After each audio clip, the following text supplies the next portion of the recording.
কম্পিউটেক্সের কালারফুলের বুথে এই জিনিসটা দেখে আমার চোখ আটকে গেছে। এটা হচ্ছে আইগেমের ভালকান স্পেস ক্যাপসুল।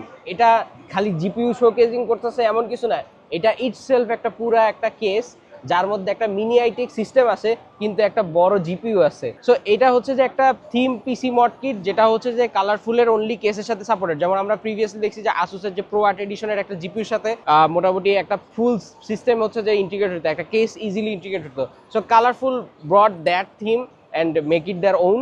এবং এই রকম থিমের মধ্যে আমরা পিছনে যে মাদারবোর্ড সেকশনটা দেখতে পাইতেছি এবং এর উল্টা দিকে হচ্ছে যে জিপিইউটা আছে যে দেওয়া, এটা একটা ডুয়েল সেকশন টাইপের চেম্বার এবং এটার যে মেইন কন্ট্রোল প্যানেল বা অন অফ এর সুইচ সব এইখানে। এবং এই সাইডে আমরা একটা এসএফএক্স পাওয়ার সাপ্লাই দেখতেছি, যদিও এখানে আসলে তেমন কোনো স্পেসিফিকেশন কি আছে বলা হয় নাই, বাট জিপি হিসাবে এটা আরটিএক্স খুব সম্ভবত 5090 আর 5080 হতে পারে। সো জিনিসটা দেখে খুব ইউনিক লাগছে সোফার। তো যারা হচ্ছে যে কালারফুল ফ্যান বয় স্টিল বাংলাদেশে যারা আছে, আই মিন কালারফুল যদিও বাংলাদেশে এখন খুব একটা আসলে মানে আমরা নাম ডাক শুনি না, বাট স্টিল এই জিনিসটা ইউনিক সোফার।